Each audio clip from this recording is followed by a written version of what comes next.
Welcome to Uptown Voices. From Harlem to the Heights to the northern tip of Inwood, we're here to celebrate our people and together seek solutions for the difficult issues we're all confronting as neighbors. Regardless of what hood you represent, we share the same goal, creating the best community we can, somewhere to enjoy, where we can build our lives and raise our children. We want to thank 181 Cabrini, located on the corner of 181st Street and Cabrini Boulevard, for its generous support for this podcast. It's your neighborhood bistro just steps away from the North Walk of the GWB. Stay tuned for a discount code that you can mention to your bartender or server the next time you visit the restaurant. Yo, what up, everyone? It's another episode of Uptown Voices, me and my brother Octavio Blanco. And this is a special episode because this is one of my favorite restaurateurs uptown. I've known him for a while. We go way back. Super smart. He's kind of an NBA hater, but he's the proprietor of one of my local bar, and that's really like not a lie. I spend a lot of time there. I give this man a lot of my money. So I'd like to welcome to the show James Lee, the proprietor of 181 Cabrini that it is on, 181 Cabrini. James, how you doing, brother? Hey, man, how you guys doing? You all right? Doing good, man. Yeah, good. Yeah, I was going to say, you always say this is a special guest, but this is an extra for real. special guest. I mean, don't believe the hype, y'all. Don't believe the hype. Yo, James, I also go way back to James. I've been a staunch supporter, but I stopped drinking about 5 years ago, and so I think James must have seen that in his books. All of a sudden, there was a sharp decline. A lot of people have stopped drinking last 5 years, dude. It's called COVID. Like, yeah. The reality is that, people have, I honestly, COVID, people touch a lot of death. People experience death in so many different ways.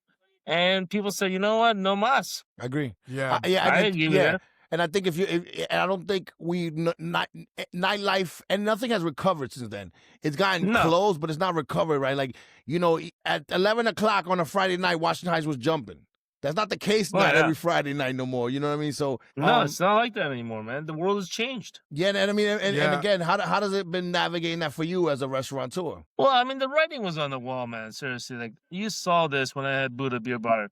You saw people didn't interact. The younger kids. I mean, the whole bar business is based on young people coming through, socializing at bars. But that part just kind of evaporated, literally.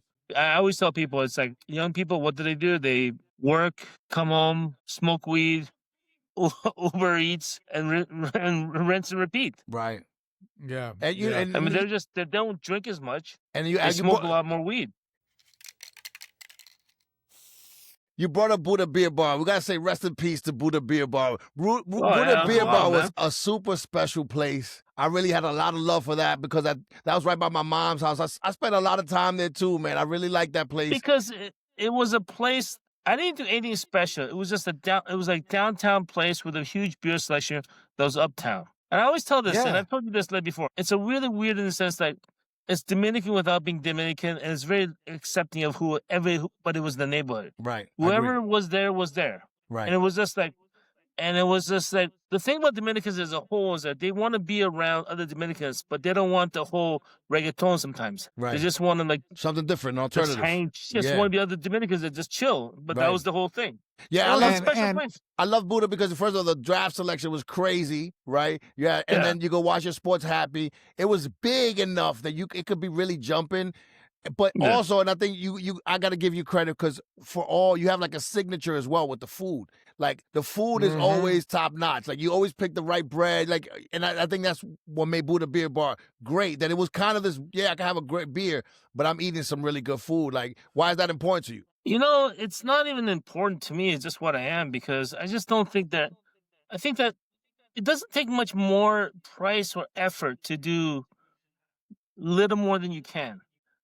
It's like at Buddha Beer Bar, I always used organic wings for the longest time. A little more expensive, but at the same time, it just made things right. And whatever you do, it's not like you just want to be like honest with yourself. Like you go home and it's like, you know what, I did what I can. I'm not ripping people off. This is what it is, and that's it. They don't like it, screw it. If they do, they do. That's it. Well, people do like it. My friend, she still raves about your grilled wings that you had at Buddha Beer Bar. She's still like she comes to to 181, and she's always like, do you have those wings, do you have them, because she remembers that. And for her, that was like a big deal. And for me, I loved the Buddha Bar because, like you say, I mean, it was right on Broadway. So, you know, for those people who may not know, you know, a lot of people uptown do know, a lot of our viewers do know, but we've got viewers from all over the world. But here, in Uptown, Broadway splits our neighborhood. So everything that's basically east of Broadway is heavily Dominican, and everything that's west of Broadway is a little bit more gentrified and diverse. And so what was cool about Buddha Bar was it was like right there, smack dab on Broadway, and so you got a real taste of the whole neighborhood, and it catered to everybody. So I always appreciated that. And I think it was a fun place. And it made that little it made that block really cool, right? Because across the street you had apartment 78 and you had Locksmith, and it's like so if you went to one, you would go across the street to one, and it was just, I love that thing. But I have a story, Octavio, that you don't know about Buddha Beer Bar, right? Okay. James knows this story. His boy. So my boy 40, I get a call from my boy 40 like at 3:00 in the morning. He's like, yo, lad, you're not gonna believe this. He said, I went to the bathroom at Buddha Beer Bar, right? And when I came out, I was locked in. So I was like, what? He's like, yeah. So he's taking pictures. He showed me pictures. He's in the bar by himself. He's like, oh, it's the funniest shit. Drinking his paps. He's drinking like, so then I was like, oh, but I didn't want to call James like at 3:00. So I waited like 2 hours. I was like, hey, James, how you doing, brother? By the way, my friend, what happened that day? Do you know what happened, James? You know, I don't know. Like, honestly, like no blood, no foul. That's really the reality. Okay? Because he was not calling the fire department. He was probably stoned out of his mind, and he just basically said, you know what? It is what it is. I know they're gonna let me out, so I got a bathroom, I got some beers. I'm just gonna chill for a while. I agree. And that's exactly what happened. And eventually, we opened it up. He walked out. That's exactly what happened. And he lived right up the hill, so he just went. No blood, no foul, man. There's really no blood, no foul. I mean, he just to the point, like, and I'm like thinking this situation, like, either he got passed out. You know, there's so much that happens at a bar on a regular basis because you have interaction not just between customers, but customers and employees, and you have all this complicated relationship. I always tell people about restaurants, neighborhood restaurants. It's really the relationship, not just about the place, but about the people. It's about the people that come in there and the people that work there. And whatever kind of function or dysfunction of that relationship comes out of it, that's what becomes a restaurant. Right. And so how you hire people, I always hire people, usually most of my staff, and this is always Uptown. Because first, it's easier that they'll stay longer. Second of all, they understand the groove of the place. Right. Uptown runs different than Brooklyn, Midtown. It just runs different. If you don't understand it, you don't understand the neighborhood. That's facts. Okay, well, that's facts. Explain that to me a little bit more. How does Uptown run different? How do you see it? Like, what's one way that it, or what's a way that it runs different? Well, let's say that Broadway divides a place, so that's definitely true. There is this sense of like, there is some Dominicans and there's some people who've been here longer who just want to be the way it is, and there's some people that understand that this is almost like a trend, like this is almost like a gateway to gentrification or a gateway to the other culture, not Dominican. Like through all the 80s, you saw like Castle Village and all these neighborhoods been a solid block of neighborhoods that kind of helped this whole neighborhood stay afloat. And what happens is that it becomes, like I always say, like the Heights is the last real neighborhood in Manhattan. Facts, yeah. You have everybody that's still here in the sense of like, you still see the struggling artists, you still see the old Dominican neighborhood, you see a lot of people move in and out, but it's still a real neighborhood. The other places are just transplants of other places. Yeah. And I just think that's very interesting in that way. Like I always tell people this, and people are gonna get pissed off about this, but I'll say this, right? You know, this concept of gentrification in New York City is very weird because every neighborhood in New York City was Irish, Jewish, or Italian. Every neighborhood. Black people, white people, whoever other people came in. So it has a sense of like, I don't know, it's like Washington Heights kind of understands that. Like before the Dominicans here, the Cubans were here. The Cubans were the Latinos in this neighborhood, Right. and everybody just kind of goes through the system, and it's a real neighborhood. The Right. Greeks were here. A lot of these people were here before. So I think that's the beauty of Washington Heights. People know that it's a really real neighborhood. You know, it's funny, James, that this is a fun fact for you that you may not know this, that Octavio and I actually had our first like physical, like we first met at your restaurant, you know what I mean? Which is amazing. Yeah. You know, and I think that that's a testament to what your restaurant is, right? Like what you're talking about, you can feel it, right? And like, again, it goes down to personnel. You have people there at 181 Cabrini that like been there for a long time, that like, you know, that I know, you know what I mean, that are really, and almost it's to a person, they're solid people. Daryl, who used to be there, I mean, everyone, you have solid people. So I can see, you know, I can see the quality control and the food and the people and all that, and you create a vibe, you know, and I really thank you for that, man, because it's not easy to create a neighborhood joint. Like it's a neighborhood joint. Because it's not like it's who I am and what the neighborhood is. It's just people who are there. I mean, it's just like, you know, you're gonna work. If you live in the neighborhood, you should appreciate the neighborhood. If not, move somewhere else. Right. That's what I say. Right. And so for some people, and I know this is so some people coming from the Midwest or anywhere or Brooklyn, they hate the Heights, but they're here just because it's the bedroom community, because this is what they got, like what they can afford and okay, so you're gonna move on. That's fine. Mm-hmm. The people that are here and they like it, it is what it is. Yeah.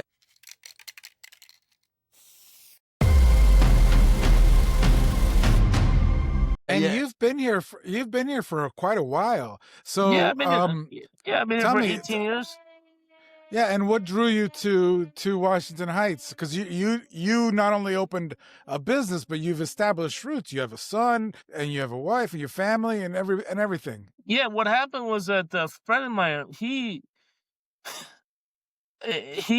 has a place down by the water, and I visited him one time. And he always told me, come up here. This is when I was living in Upper West Side. I said, it's way too far, man. Yo, dude, I ain't doing triple digits. and then I came up here and there was a for rent sign. And then from that point on, I just called the people, said, you know, hey, I'm in the restaurant business. And they called me up and I rented the place and I put a place in. And the thing is that I always say this about myself, like, and this is the truth. I'm just a ghetto restaurateur.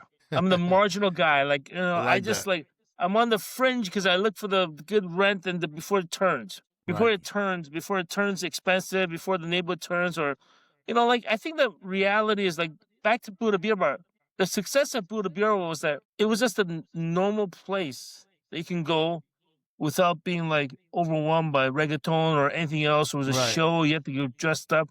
Just go there and just, okay, I'm out. I get some wings, I get some beers, and I go home. Yeah. You know, just like a typical experience you get downtown. It was hard to get back then because back then it was like you had to show. It was like you get dressed up to go out. And no, I just go in after work, go get some wings and beer and go home. Yeah, I mean, I remember that your neighbor up there was a place called Arca Lounge, and which I went to a couple times, but that was a real, like, it's strange because, you know, Washington Heights and Uptown and Inwood, and, you know, it's a pretty blue collar neighborhood, but a lot of these clubs, look, they took their clubbing seriously. Like, you had to be dressed up, and it was nice. Then you didn't have to do that to go, because you just want to go out for a few hours and go have a good time.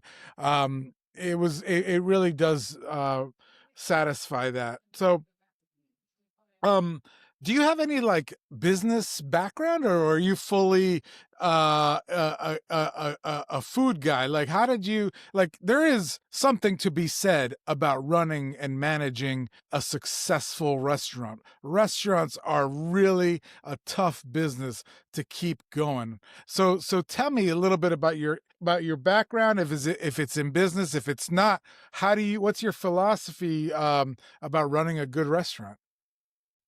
I was born in Korea. I was raised in Canada. I didn't want to live in New York. I just came here because my sister lived here, but I didn't want to live and die in Toronto, so I came here. But my first job out of college was only a restaurant in Toronto, just because I had no options. I didn't have a job, anything else. My uncle was selling his, and then so I got into that world, and then I came here. I was in banking, and then I kind of floated around, got back into the restaurant business. I mean, the thing with the restaurant business is that you have to have a couple of expectations. It has to be part of your life. You can't think that I'm going to do 16 hours a day. It's just like, oh, I'm just going to do this for 16 hours a day. You have to understand that it's not a place where you make a shit of money. It's also a situation where, like, it's a grind. As long as you understand that, you're good. But like so many people go into this fact like, oh, they gotta you think they gotta make a ton of money. It's busy. It's not. I mean, all that just is irrelevant. You just have to kind of deal with like the ins and outs and the ups and downs every day, and then you're all right. But if you have unrealistic goals, you're like, what am I doing this for? You know, it's so funny you say that because a lot of people I think everyone has like a romantic idea. I'm on a restaurant and it's going to be like great and I'm going to go and eat and just be the boss, but not do anything. And it's the opposite. Like all the drama's yours. James, how long have you guys been open now? Since 2010, 2009? No, 08. Wow. Yeah, 17 years. Yeah. That's a big deal. That's impressive. Like, that's impressive. Like, that's a big deal. The reason why I did this is I had a kid coming up and I said, I got to make a little more money. I have to establish myself more. So, but before that, I had 4 restaurants. I had a place, 3 places in Harlem. I had a place in Times Square. I've been through the gamut, and what I actually really enjoy is the build-up process. I can really build up restaurants. But the regular grind of running a restaurant between who's not showing up, it's a grind. It's just a grind. Nothing. It ain't glorious. It ain't glorious at all. It ain't glorious. But you know what is funny, James? Like you're part of that bar, right? You're there. You tease everybody. You mess with people. Me and you argue about the NBA. The Jet fans, fuck them. Oh my God, you're gonna get flack for that. Not my fault that your team sucks. Okay.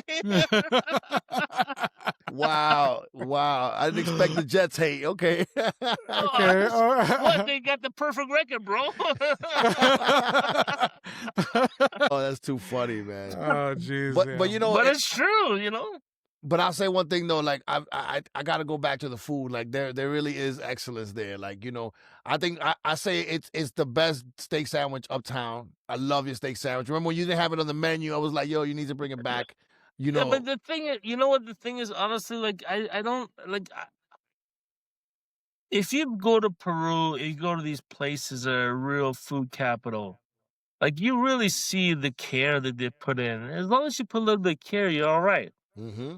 But I think most places just don't have that. And then, I've been through a lot of kitchen guys, but, I still have guys been with me for 16 years, 10 years, 12 years, 7 years. So there's a certain expectations that I expect from these guys, and they kind of expect that, because that's why I still cook once a week just to say, hey, I guess, this is, I'll do it, I'll do it because it's there, and then once you kind of like set that, hey, let's just try to be good at this at least, just try, man. That's all. Just don't schlop. Just try. That's all I expect.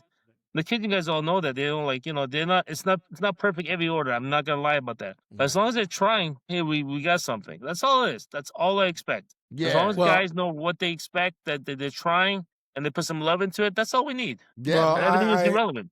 I also, I'm a big fan. I love your nachos. I'm Mexican and, they're not, nachos are not a Mexican food. They're an American food, but your nachos, the guacamole is like so good. And, the meat that you can have it with the meat, without the meat. One thing about your restaurant is just like what stands apart is that unfortunately, especially uptown, I don't know if you, Led, or James are going to agree with me, but a lot of restaurants are just like, you go and it's just like, maybe I'll go back.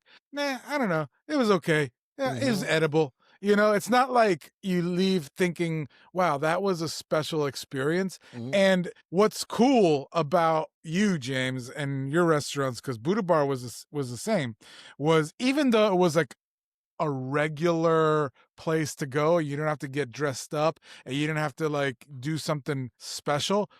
The service, the food, the atmosphere was really special, really special. Yeah. Like you left feeling like, man, that food was good. I want to go back. I can't wait to go back. Mhm. And that's just not the case in a lot of restaurants uptown, and I would say maybe a lot of restaurants everywhere. So Yeah, and so for Buddha kudos to Beer that. Bar, I closed that place down several times with my peoples. Like we would stay there till like the chairs are going up. Like, okay, I guess we gotta leave. You know what I mean? But that's the thing.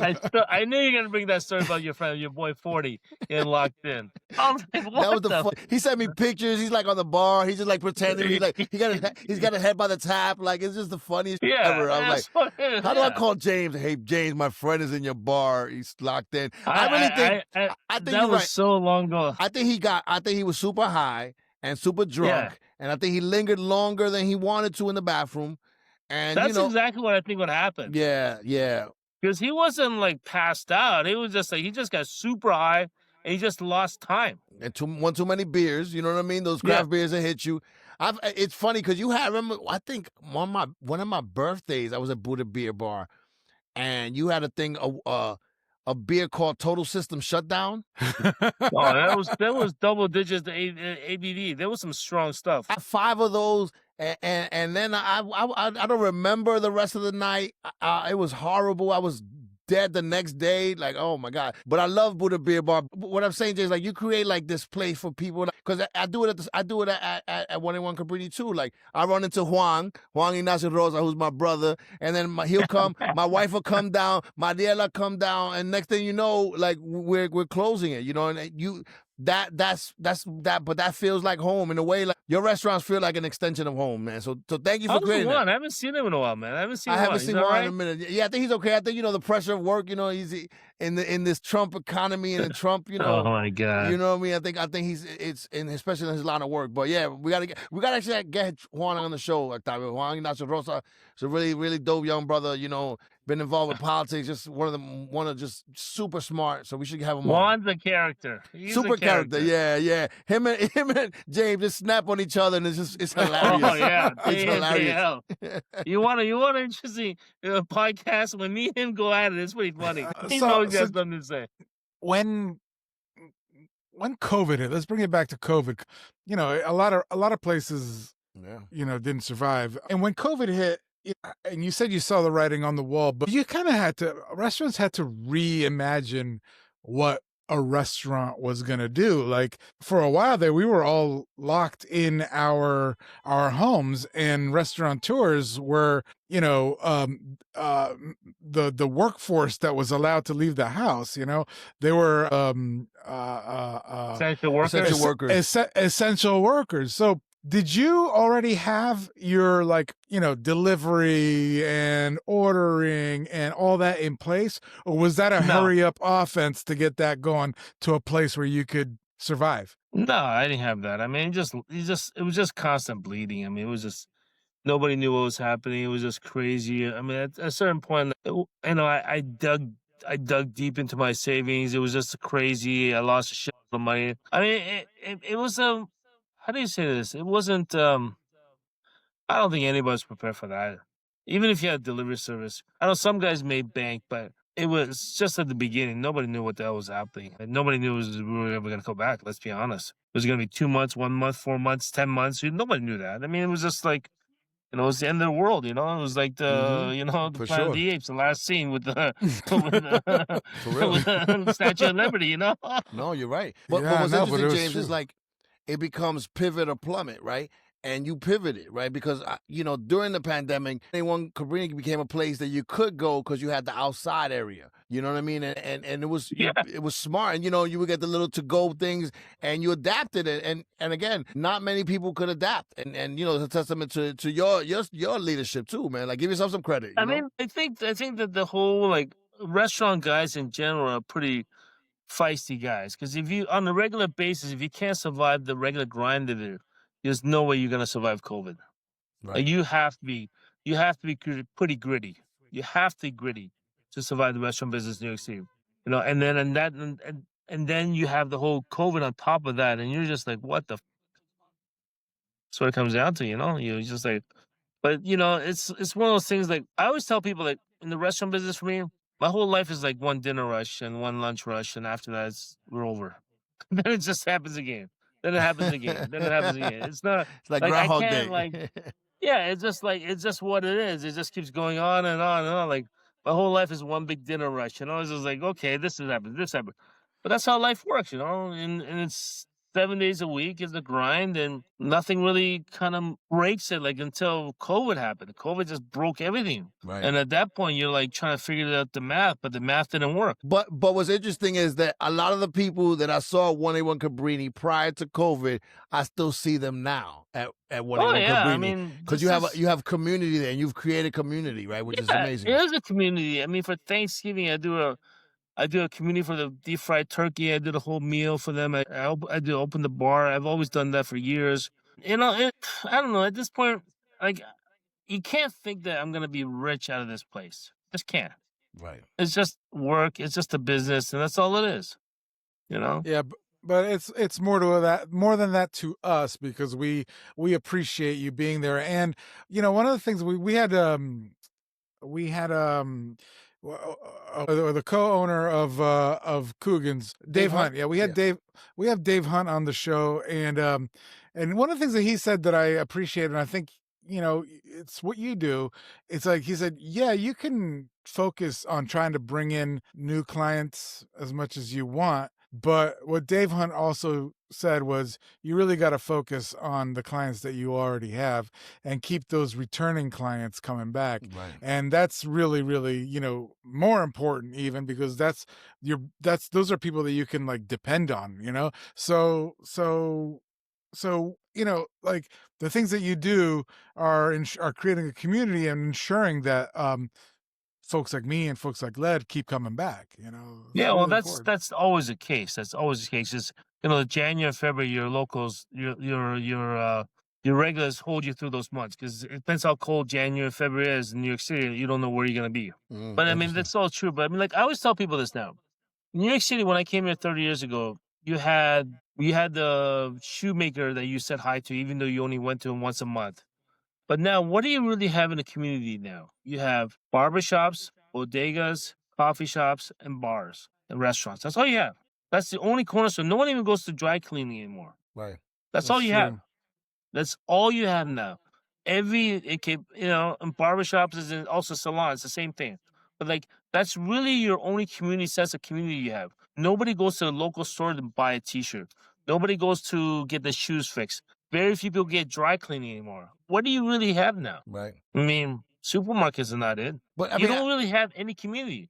right. But that is the real problem with New York City and any communities. Like this concept of community, and which is the most dying factor in the modern society, is community, is the fact that there's no place anymore. Right. Yeah, the There third isn't. space, your third spaces, that kind of Yeah. thing. The They third just space, yeah. That interaction on a day. I mean, now with Uber Eats, these people don't even want that. They just want to go home, close the door, smoke weed, or just hang out and or Uber Eats, watch Netflix, rent and recycle. That's all it is, man. That's what they it's want. Uber Eats has an option that you can like ask them to just put your food on the doorknob, so Yeah. you don't even have to interact with the They delivery don't want that. person. It's crazy. They don't want that. I mean, the whole concept of what we're going through is this antisocial reality is gonna come back and bite us in the ass because, especially the way society's going, it's like young kids don't know how to talk to other people, and it's a very antisocial society. Yeah, it's funny you said that. And I don't know if you saw that there was one of these like young tech kids. He made a thing called. He has those ads called "Friend." You need a friend. Have you seen that? And basically, he's selling this thing that costs like $300, and it's a chain that you wear, and it's going to be your AI friend. So you're supposed to talk to it all day, and it learns you, and you can tell it whatever to do. And I'm like, that just shows you what you're talking about: this disconnection, this isolation. You know what I mean? But that's again goes back to how important 181 Cabrini and what you do, right? You create community, right? Because I could go into 181 Cabrini and I go often, right? You know that I'm there all the time. yeah, If I'm doing dishes, if I'm doing laundry in between loads, I'm gonna be in 181 Cabrini, right? Because I live in a house with my wife and 3 kids, so I have 4 bosses. So maybe when I don't want my boss, I go to the bar to my third space. And again, Should have had a boy, bro. You should have had a boy. I know, man. I know. But it's one of those places where it's like the everyone at that bar is super diverse, right? But it's always love, and again, like from even from like the people that bartend, like it's everybody's community, man, and that's super important. So, kudos to you, right? You don't give yourself, like, sometimes I know you don't want to get that credit, but that's super important, man. Super No, I important. mean, it's not a credit. It's just what it is. I mean, I don't like. I learned early when I did this 181, like, for me to survive at the very beginning, I realized that I cannot get an all white crowd, all Dominican, all young crowd, old crowd. You have to grab the neighborhood. It's easier to grab the neighborhood than it is to grab one particular whatever that is, because then you just can't survive. Right. And then it's a more of a natural existence if everybody that comes there is just whoever the neighborhood is. And Right. the neighborhood at 181 Cabrini is whatever it is. It's like you had these hardcore. I mean, for a while, there was a lot of street pharmacists, at 181. Well, Len will tell you. Len, wasn't it true, Len? Yeah, very There was true. a lot of guys in the block, yeah. but they all knew me. I didn't bother them. They didn't bother me. So it's like, Right. and there was a whole bunch of people that came in from, moved in from the Midwest, trying to be actors that just hang out. So it's all, you have to grab whatever the neighborhood is, and not even grab, just let it be. Right. And whatever you open the doors, it's like one of those stupid things. Like if you build it, people will come. And you don't know who's gonna come. You don't, but you don't want to direct that. You want, because it's also, remember, the big thing about the restaurant business, it's interaction between the employees, the owner, and the customers. Right. That's where the synthesis comes in. That's what holds the place. That's what gives it the breadth to the place and the character. It's not just the customers. It's not just the workers. It's the interplay of all those things. Yeah. Yeah, and we've talked a lot about the intergenerational nature of this neighborhood, where you got people of all ages who are living here. It's not like, say, a Williamsburg, the way it is now, which is like all young people, or frankly, like a lot of Brooklyn is like just like skews very, very young, or it's not like a downtown where it's just like, who lives there? I don't know. Just like people who are have a place there and come and transient. But Uptown Washington Heights is a real neighborhood, a real representation of New York, and I think we've seen that politically. We've seen how important Uptown has become in these coming elections, with the focus that our community has been given by Mamdani and all the other well, actually not the rest of them, but Mamdani has given a lot of focus to Washington Heights, and I think it's been obviously helpful to him. Yeah, I mean, Mamdani is very interesting in so many different ways. I wish him the best, and I really do, because like, whether he fails or not, he's gonna make it clear how broken the system is. Sure. Whether he wins or fails, it's gonna be very clear how broken the system is. For sure. Because the city is broken. City's absolutely broken. City's super broken. Yeah. It's not even close. It's so funny you say that, right? Because, by the way, I'm rocking with Zoran Mamdani right there. He got I got a little poster up.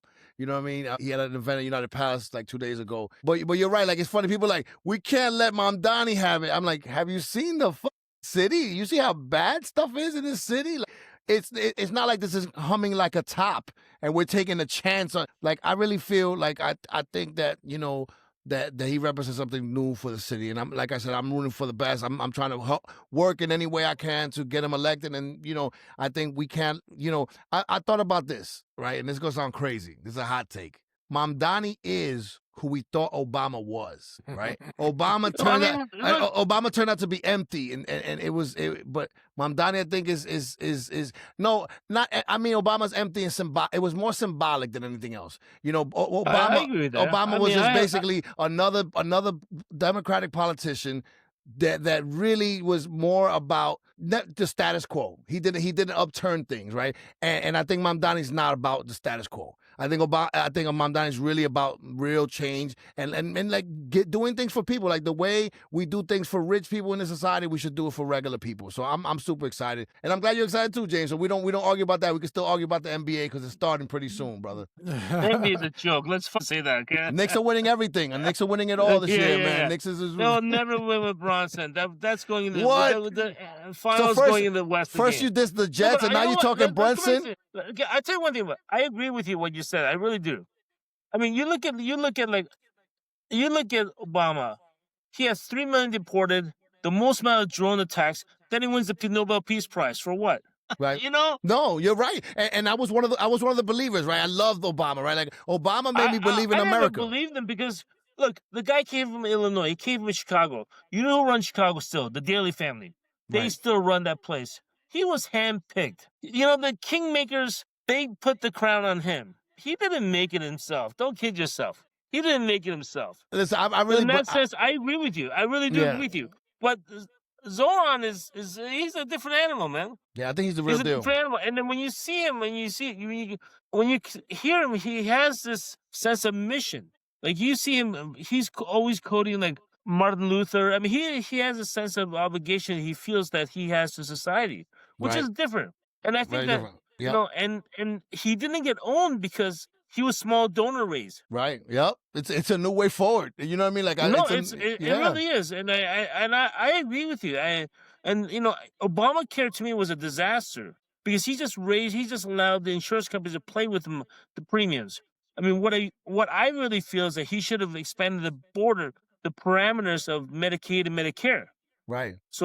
So that allows more people to get into the Medicaid system. for all, right? Do right, exactly. Yeah. Do right.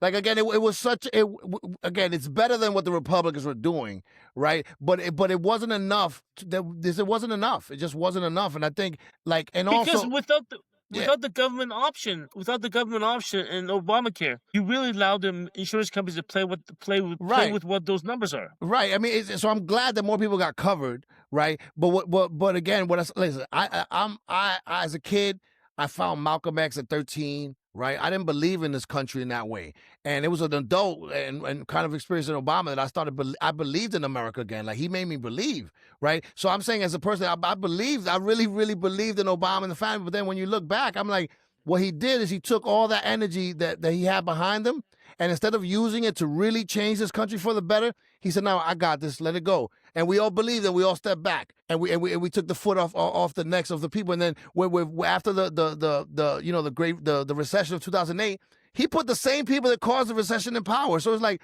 again, that's why I feel like Mamdani is different. I'm really excited about it, man. I'm really super excited. Look, I mean, how do I say this? Like, I mean, I agree with what you said. I mean, I think that like I wish him the best. But one thing he will show is that right or wrong, he's going to show how broken the system is.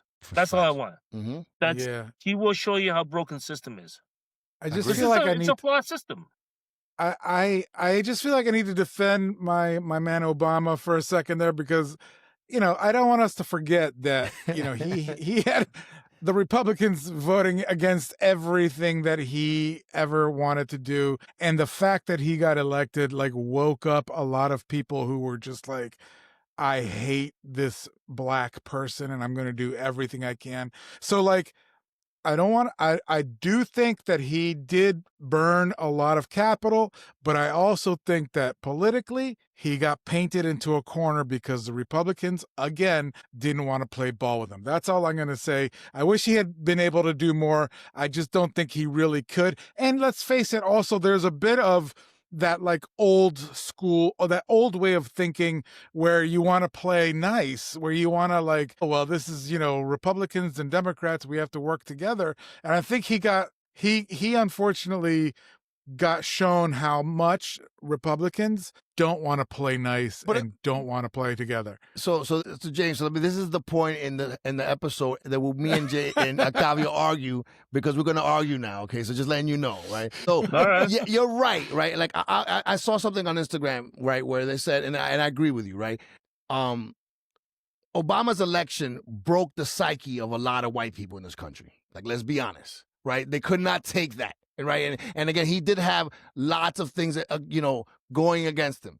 But what I'm saying is we thought he was there to really change things. That's what was sold to us. And really, he just kept the system in place and kept it running, right? And he kind of provided a smoke screen, right? And then you see afterwards when Michelle was like all lovey-dovey with George Bush, giving him little mints, right? Like, you were like, what happened? Like, I thought these were the worst people ever, right? So that's what I'm saying. Like, he just feels too part of the system now. Like, I look at him differently than I looked at him before. So that's what I'm saying. Like, I think I still have love for Barack to a degree, but it's not like it was before. And I look at him, I don't know if you ever seen when he went to Flint, Michigan, right? There's a scene where he went to Flint, Michigan. He basically went there and he had a prop of water and he took a drink of it. Look, the water's clean, Flint, and just did this. And after that, I was like, that don't feel right. And again, that's why I think that's why I'm going back to Mamdani. Mamdani is a different thing. Like, the old Democratic Party, it has to die. It has to die. Schumer, the other guy with Hakeem Jeffries, who's Schumer and Pelosi's son. All those people gotta go. Cory Hooker, right? All those people gotta go. And Mamdani's the future. And I being at the United Palace this on Monday, October 13th. You really felt that because it was everybody. It was young, old, black, brown, Latino, Jewish, Muslim. Like, one of the things that I loved the most there was to see, like, the East Asian immigrants there, like, in full, like, the cab drivers there, like, yeah, we rocking with Mamdani. Like, that's not something you see, and to see women in hijabs, like, yes, we're there to vote. Like, that is powerful. And again, I'm going to say it again. Mamdani is who we thought Obama was. Or who we thought Obama could have been. I never thought that of Obama. I never thought that. I thought Obama was really going to change things. Like, I really believed in him. I had no illusion. But one thing that Obama is, before Trump, he had the most amount of executive orders. He pushed his agenda. But I never thought that. I mean, the king, he had a kingmaker. Yeah. Kingmaker has a master. Yeah, and then that's what I'm saying. Like, now after the disastrous Biden presidency that led to the Trump tyranny once again, you look at everything differently. And I'm totally radicalized now. Like, I don't even think that Biden was his choice for vice president. I think he was told, hey, Biden is the guy in the system. You need to have him there. And again, and I hate to say this too, I'm going all out today. Hillary Clinton would have been a horrible president too. Like, Trump would have been better, but Hillary Clinton was horrible. There was only one country in North Africa that was doing well for its people somewhat. Libya, they got rid of that. And Libya's a disaster now, right? They're doing slavery in Libya again. So it's like, you really look at the Obama legacy like, it's not what I thought it was. And I think the reason I never believed in his legacy at all. I mean, the thing is that, how do I say is that, America is based on what economic unit you are for somebody else. It's not about race. It's irregardless of race. The class. The race is what it is. It's a tool. It's a tool. The race is a tool they use. Don't take money from anybody. They don't give a shit. They don't give a shit. No, I agree. But the thing was, like, in 2016, when Trump said that the system was flawed, he said, yeah, the system is flawed. It's rigged by my friends. My friends taking advantage of it. And the only other guy that was out there was saying that was Bernie. And then when the Democratic Party stonewalled and sandbagged them, basically they did it twice. With democracy. They did it twice. So when I hear Democrats nowadays complain about what the Republicans did with democracy, I mean, honestly, you did it to yourself. Yeah. 2016, you could have had a legitimate, and if Trump beat Bernie in 2016, I would live with that consequence. Bernie would have wiped the floor with him. Bernie would have wiped the floor with him. I don't know what the consequence, because it was a different play. 2016, you don't know where it's going to play out. All I'm saying is that they never gave the Democrats still did say, oh, Trump does this. No, you took out Bernie because you didn't want him to say exactly what Trump said was right. The system is flawed. Yep. Twice. They took out Bernie twice. So you complaining about what you did is blaming the other guy, but you're the one who did it. But if Bernie lost, I would accept it. But you didn't give him a chance. You took that away from the people. Yeah. Yeah, I completely agree with that. I think that they did take away Bernie's chance to really show what he could have done, and they were too scared to get somebody who was who had the people's support. I don't even think it's scared. It was just too much money, too much power. Yeah, it's not scared. They're listening to their donors. They're listening to the billionaire donors that don't like Bernie. Say, hey, look, I don't like Bernie. This is what you do. That's the problem. You know what I mean? That's the problem. Sandbagged him. Yeah. And then now all these Democrats are saying, Democrat Party say, "Oh, I can't believe Trump." You did this to yourself, Right. and you're okay with that. Right. And You're again, absolutely okay with it. yeah, Because you wanted to protect the system. right. And not only that, that a lot of people, right, that were diehard Bernie supporters, right, once that happened to Bernie, they said, I'm not They want voting for Trump. Hillary. I'm not voting for Hillary. I'm going to Yeah. Trump, right? And that's the Democratic Party again. Like, again, that's what I'm saying. Like, I'm just so disillusioned with that party that I've been a part of my whole life. And I don't want to lie about it no more. Like, it's like, we have to tell the truth. I'm sorry. It's like, and I'm not, like, if we lie, if the autopsy is wrong, then the analysis is wrong, right? We keep looking Yeah, like I mean, Biden was good. No, he wasn't good. And now you go look, Hillary would have been bad too. And there was plenty of problems with Barack too. He was not the person I was led to believe he was. I agree with Letters. I really do. Anytime these Democrats say, "Oh, Trump this," it's like, Christine, you allowed the system to happen. You allowed this. Right. Now you're complaining. Now you're whining about this. Right. Shut up, man. And then you didn't Shut like up. Bolsonaro in Brazil. He's going to jail. You know what I mean? Trump should have been in jail, right? But you were not effective. You know what I mean? Like, and again, I know we're not talking. It's about 181 Cabrini and you, James. But I had to say this. Like, even you think about this, the migrant crisis, right? That you have the governor of Texas shipping them to New York, right? Shipping them to all the major cities, right? That's mind games to affect voters, to affect people. So you just ship them. And he didn't say, "Hey, my man, stop." Right? He didn't. Biden was just nothing. So he allowed those facts on the ground to accumulate. You see what I'm saying? He just we're here now because of them. Oh yeah, I agree with you. And one of the things that I agree with both of you about is that Mamdani is going to be an interesting choice, and that whatever happens, it's gonna show us how the system is broken. I like him because he's similar to Trump in that he's dealing with disaffected people, right? People who are like pissed off at the system. That's how he was able to get his like grassroots support. But the difference is that whereas Trump is a destroyer and a terror down of societies, I think Mamdani, from what I can tell, is much more of a he wants to help. He, like you say, James, he has this social mindset where his mindset is not to destroy. His mindset is to make sure that everybody is doing okay. When I hear lately that, Trump is like ending Democrat programs and doing all this like stuff to like just like target Democrat cities, it's like, aren't you supposed to be the president Right. of all Americans? Like how is it that we as a country aren't making more of a noise about this? Because that money that he's like blocking is not his money. It's the people's money. It's the money that's been voted on and allocated by our representatives to do the things that we think they should be doing. And he's just going willy-nilly and saying, "Oh, Democratic states and cities, we're gonna kill your programs." So anyway, And that's my Octavio, rant. I mean, so James, I want to, like, to bring this back to you. How has these 9 months affected you, right? With the mass deportations, the tariffs, like, what are you seeing this time of year around that you didn't see last year? Oh, the economy's slowing down. Purchasing power is gone. Economy's slowing down. I mean, every day you don't know what's going to go up. You have sometimes like odd things go up. Cucumbers could go up because I don't know, they couldn't get the workers, so so you don't know what's happening. I mean, it's just a show in so many different ways. I mean, there's the consistency is gone. I mean, you understand why there's less business as purchasing power for employees for regular customers are gone. Costs are going up, but I mean, there is this tinge. There's this huge tinge of negativity throughout New York City, and I don't know what the rest of the country looks like because I don't really live in the rest of the country, but there is this tinge of negativity that's all around us right now. Who's like, you don't know what's going to happen. But Nobody knows. Have your like costs going up just to like buy your produce? Has that gone? Of course, cost has gone up.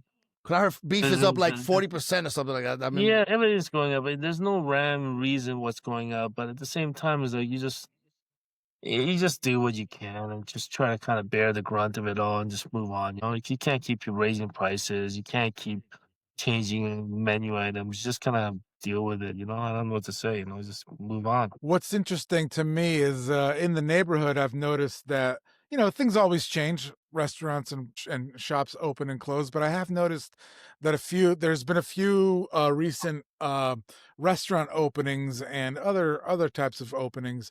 But I wonder if that's not like a wolf in sheep's clothing, that it's because people are losing their jobs and they don't have jobs that they're starting their own business. Do you think that like opening businesses and more businesses is a little bit of a possible recession indicator because people aren't actually like working at a jobby job? I think in like maybe an online job on like a e-commerce, yes, I understand that, but I don't think in a restaurant, because there's just too much special knowledge and too much upfront capital you got to put in. It's not like I don't think restaurants. I think that maybe e-commerce, because e-commerce, what do you need? A website, some products that you buy on concession and just push it through. Not in the restaurant business. Restaurant business, someone did it for a reason. Tax purposes, opportunity. They got some, I don't know, money in the bag. I don't know. It's like, it's that kind of situation, but nah, not in the restaurant business. There's no way that's in the restaurant business. I want to go back also to the food, because I want to say your the bread pudding you do on the regular basis, outstanding. And I also love when you do the rigatoni out of vodka. That's delicious. What's your favorite meal, James? Like on your menu, or maybe even not. Maybe even not on your menu. Maybe just like your favorite. No, food. I think that I think that I still enjoy the Cuban sandwich. Very good Cuban sandwich. It's a very outstanding, very very good. It's almost, it tastes like a classic, because sometimes people get stupid with Cuban sandwiches. It's like fancy ham, and like it got to be a certain way. You know what I mean? There's a certain amount of My son loves the pulled pork hash. He always wants that. He's like, stuff like that. You're gonna want anyone? Get me some pulled pork hash. I don't even know what pulled pork hash is, but it sounds good. It's freaking delicious. No, it's I mean, I think that I've been there so long that I don't remember anymore. Like I've gone through so many menu items, but there's some that just persisted forever. So like those are the ones that kind of stand out. You know what I mean? Yeah, like I said, steak sandwich, A1. And your Brussels sprouts are good as hell too. Those are really, really good. And they got that honey kiss. Really good. I love it. So, what are you seeing for yourself in the next few months, years? Are you gonna keep expanding again, or are you settled? I don't know. Settled in. I think that the geographic of this business right now and the way it's shaping up, I don't know. I really don't know. Never say never. That's all I know. Yeah. Never say never. We'll see where we go from there. Yeah, James doesn't know it yet, but him and I are going to partner up in a restaurant in Dominican Republic, in Punta Cana. In Punta Cana, yeah. We're going to bring 181 Punta Cana. Hey, you're all about that Punta Cana now, eh? I love DR, man. We can open one in Playa. Medellin. I want to go to Merida. That's where I want to go. You want to go Medellin, Colombia, you want to talk about? No. Merida. Oh, Merida. That's why everyone's talking about Merida. That's right. Why is everybody talking about Merida? What's going on with Merida? It's like it's a beautiful place. It's a new spot. It's a new spot. Yeah. It is a beautiful place. It is a beautiful place. It's about to get gentrified. It's about to get gentrified. I gotta buy a house there now. Yeah, exactly. For real. Hurry up! I gotta see if it's worth it first. But James, man, thank you so much for being on the show, man. All right, man. This was really good. Like I said, like everyone, go to 181 Cabrini. It is truly one of my favorite spots. I spend a lot of time there, and I'm there often. You know what I'm saying? But thank you for being on the show. Any last words, James? I don't have any last words. I mean, I just, I don't know. I really don't know. I mean, this was a weird experience being in my car talking to two people. Well, I will say this to the audience. If you enjoyed this in-car conversation with James Lee and you want to hear other interesting conversations with people, please subscribe.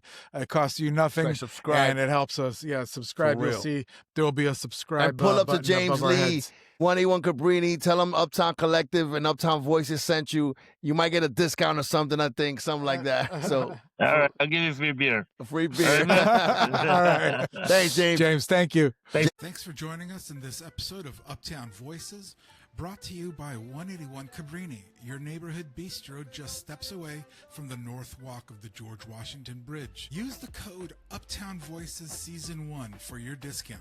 And to stay up to date on the latest in Uptown, you can follow Uptown Collective on Instagram, Facebook, and X. If you're watching Uptown Voices on YouTube, don't forget to smash the subscribe button and to give us a like. And don't forget, we also need financial contributions from listeners like you to produce, improve, and expand our content.